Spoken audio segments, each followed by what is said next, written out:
BMD college Dayalpur के इतिहास part 1 के छात्र छात्राओं, आज के इस ऑनलाइन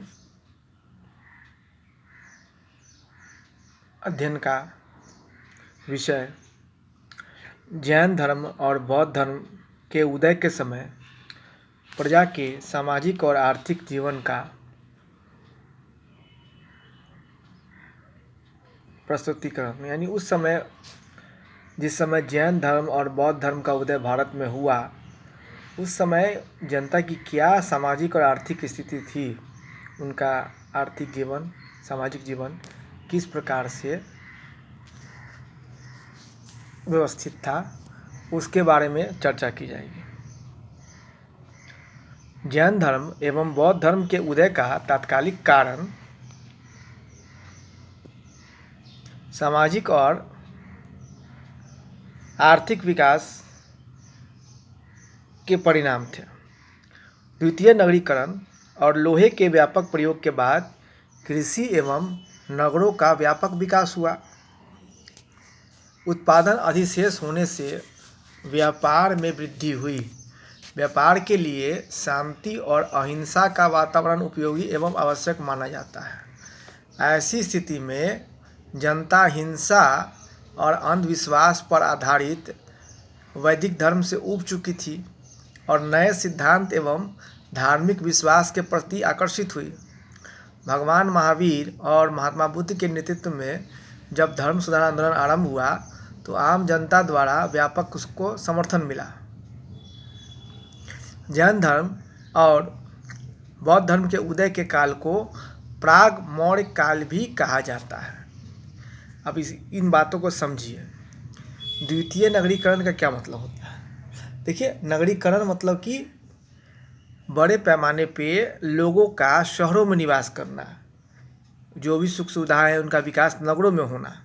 तो पहली बार भारत में नगरीकरण की शुरुआत आप देखते हैं कि वह सिंधु घाटी सभ्यता से होती है, और दूसरी बार नगरीकरण का जब शुरुआत होगा तो वह कहाँ चली आती है? गंगा घाटी के क्षेत्रों में। तो द्वितीय नगरीकरण की शुरुआत गंगा घाटी के इलाके में हुई। और लोहे का व्यापक प्रयोग। लोहा क्या है? एक मजबूत कठोर धातु है। तो लोहे के जब औजारों का प्रयोग मनुष्य ने शुरू किया कृषि के कार्यों में अथवा युद्ध के अस्त्र शस्त्र बनाने में, तो उससे क्या हुआ? कृषि कार्य में बढ़ोतरी हो गई। और जब उत्पादन आपके पास ज़्यादा होगा तभी तो आप अपने संतुष्टि के अलावा जो बचेगा उसको किसी दूसरे को दीजिएगा। जब आप उपज पैदा करते हैं खेत में, अपने किसान अगर उपज पैदा करता है तो अपने और अपने परिवार के ज़रूरत के हिसाब से जो अनाज उसको चाहिए उतना रखने के बाद जो एक्स्ट्रा बचेगा उसी को तो वह दूसरे को दे सकता है। तो अब क्या स्थिति हुई कि अब उसके पास अधिक पैदावार होने लगी। तो जब अधिक पैदावार उपज हुई तो वह अधिशेष उपज को व्यापार के लिए बेचने के लिए तैयार हुआ। और जब व्यापारिक गतिविधियां बढ़ेंगी तो व्यापार कब फलता फूलता है? जब शासन व्यवस्था सुचारू रूप से चले, विधि व्यवस्था अच्छी हो, शांति व्यवस्था हो, अहिंसा का वातावरण हो, लूट मार काट नहीं हो, किसी के चोरी किसी अपराध की संभावना कम हो, उस स्थिति में व्यापार बढ़ता है। व्यापार लड़ाई झगड़े मारपीट के वातावरण में नहीं होता है, क्योंकि व्यापारी जो है वह जोखिम लेकर व्यापार करता है, पूंजी लगाता है कि वह जो पैसा लगाएगा उससे कुछ उसको अधिक आमदनी होगी। यह नहीं कि पैसा लगाएगा और उसकी पैसे की लूट हो जाए, युद्ध छिड़ जाए, उसके धन को कोई दूसरा देश वाला लूट के ले जाए, तब वह निवेश नहीं करेगा। यह आज भी चला रहा है सिस्टम। तो इन सब बातों को ध्यान में रखकर जनता ऐसे धर्म की ओर जाने के तैयार हो चुकी थी जो अहिंसा और शांति के मार्ग को अपनाता हो। और वैदिक धर्म क्या था उस समय? वह हिंसा और अंधविश्वास पर आधारित था। अतः वैदिक धर्म की जगह लोग महावीर और बुद्ध के नेतृत्व में धर्म सुधार आंदोलन पर आकर्षित हुए। सामाजिक दशा। इस समय के समाज में परंपरागत चारों वर्णों में कठोरता आ गई थी तथा जातिगत बंधन एवं भेदभाव समाप्त हो चुके थे। समाज में छुआछूत की भावना बलवती हो गई और यह माना गया कि शूद्र जाति के स्पर्श मात्र से ब्राह्मण तथा अन्य वर्ग के लोग अपवित्र हो जाते हैं। वर्ण का आधार कर्म के स्थान पर जन्म को माना गया तथा ब्राह्मण वर्ण जन्मना श्रेष्ठता का दावा करने लगे। विष्णु धर्म सूत्र में एक स्थान पर कहा गया है कि 10 साल का ब्राह्मण भी 100 साल के क्षत्रिय की अपेक्षा श्रेष्ठ है तथा उसे क्षत्रिय का पिता मानना चाहिए। ब्राह्मण अन्य वर्णों का पिता होने के कारण करों तथा दंडों से मुक्त समझा गया। गौतम धर्म सूत्र में कहा गया है कि राजा को चाहिए कि वह पुरोहित ब्राह्मण को निम्नलिखित 6 दंडों से मुक्त रखे। पहला शारीरिक यातना, दूसरा कारावास, तीसरा अर्थदंड अथवा जुर्माना, चौथा देश निष्कासन, पांचवा अपमानित किया जाना तथा छठा मृत्युदंड। बौद्ध तथा जैन ग्रंथों में जन्मजात सामाजिक श्रेष्ठता के विचारों को खंडित किया गया है। ये धर्म ग्रंथ कर्म के आधार पर ही मनुष्य में विभेद स्थापित करते हैं। स्वयं महात्मा बुद्ध ने इस बात पर बल देकर कहा कि मनुष्य अपने गुण तथा कर्म के आधार पर ही श्रेष्ठ अथवा निम्न होता है, जन्म के आधार पर नहीं। बुद्ध मानव जाति की समानता के पोषक थे। वे कहते थे कि शील तथा प्रज्ञा युक्त मानव ही ब्राह्मण है। इसी आधार पर वे अपने को ब्राह्मण भी कहते थे। फिर भी जातक ग्रंथों के अध्ययन से स्पष्ट हो जाता है कि इस समय समाज में अस्पृश्यता की भावना ने जन्म जमा लिया था। अस्पृश्यता के लिए चंडाल, निषाद, हीन जाति, हिंसी, पीन आदि शब्दों का प्रयोग मिलता है। श्वेत केतु जातक में हमें एक ब्राह्मण को चंडाल के डर से भागते हुए पाते हैं ताकि उसका शरीर वायु के स्पर्श मात्र से अपवित्र हो जाए। मातंग जातक में एक चंडाल का निवास स्थान नदी के किनारे से इस कारण से हटा दिया जाता है कि उसने नदी में दातून फेंक दिया और वह आगे स्नान करते हुए एक ब्राह्मण की चोटी में फंस गई थी। चित्त संभूत जातक में एक हमें क्रुद्ध वीर को 2 चंडाल भाइयों को इस कारण पीटते हुए पाते हैं क्योंकि उसने उसके मार्ग में पड़ जाने के कारण 2 कुलीन महिलाओं ने मंदिर जाने का विचार त्याग दिया, जिससे लोग भोजन तथा पेय पदार्थ प्राप्त करने से वंचित रह गए। इसी ग्रंथ में एक स्थान पर कहा गया है कि चंडाल को देखने के बाद एक सौदागर की कन्या अपने घर जाकर सुगंधित जल से अपने नेत्र धोती है। इसी प्रकार से अनेक उदाहरण जातक ग्रंथों में देखने को मिलते हैं जो तत्कालीन समाज के जाति पाति के ग्रस्त होने का प्रमाण प्रस्तुत करते हैं। किंतु बौद्ध ग्रंथ सदा इस प्रथा की आलोचना करते हुए ब्राह्मणों की सामाजिक श्रेष्ठता की दावे को चुनौती देते हैं। ये ग्रंथ क्षत्रिय वर्ण को ब्राह्मण वर्ण की अपेक्षा सामाजिक व्यवस्था में उच्चतर स्थान प्रदान करते हैं। ब्राह्मणों के समान ही क्षत्रियों को भी अपनी रक्त शुद्धि पर गर्व था।